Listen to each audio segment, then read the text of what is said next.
Yeah, bigat hairstyle guys. Bigat naman ang request ng ating customer. Try natin gawin. Subukan natin na masatisfied siya sa ating gupit. Bigat sa haba ng buhok niyan guys. Undercut ang gilid. Yung likod bigat. Hindi niya na matatali ito. Sinabi ko naman sa kanya. Tiwala na rin ang batang ito sa atin guys. Suki ko na rin. Ang gwapong batang to. Kaso pag nagpagupit to, minsanan lang. Parang mga 6 months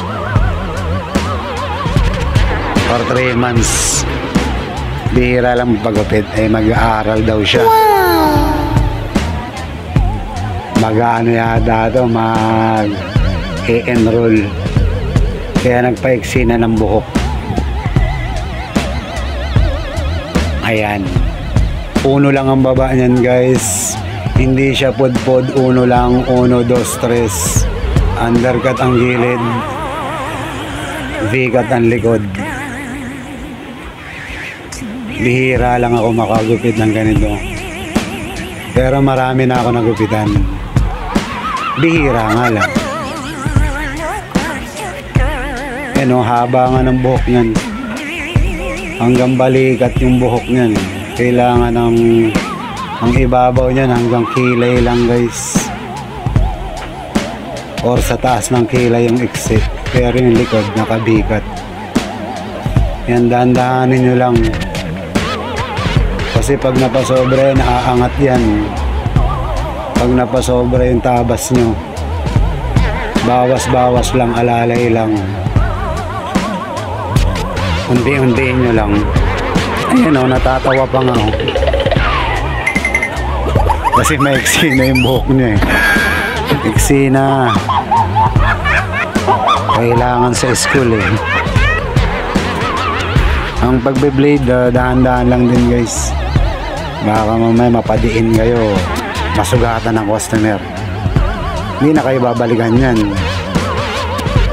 Kasi nasugatan nyo na siya eh. Sa ibang barbero na pupunta yan.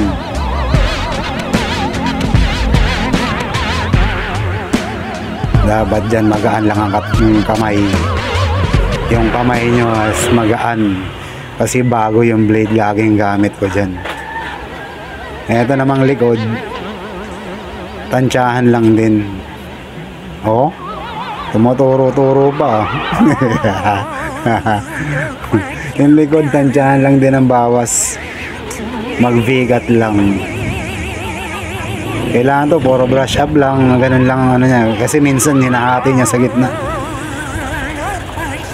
Ang buhok talaga nito nagwa one side kasi pag tuyo na. Kaya merong minsan na sa kabila, kaliwa, mahaba.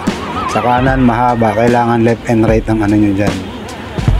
Ang suklay nyo. Pagbabawasan nyo yung gilid nya.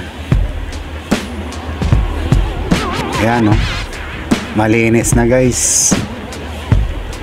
Satisfied na siya.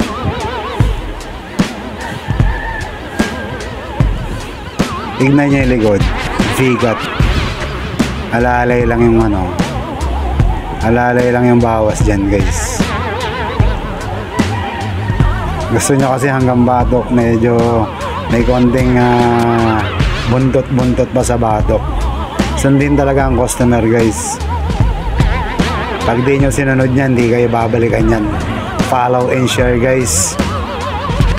Para sa natutunan ngayong hairstyle natin ngayong araw na ito. Pa-follow na lang guys for more video. Yeah, God bless. Thank you.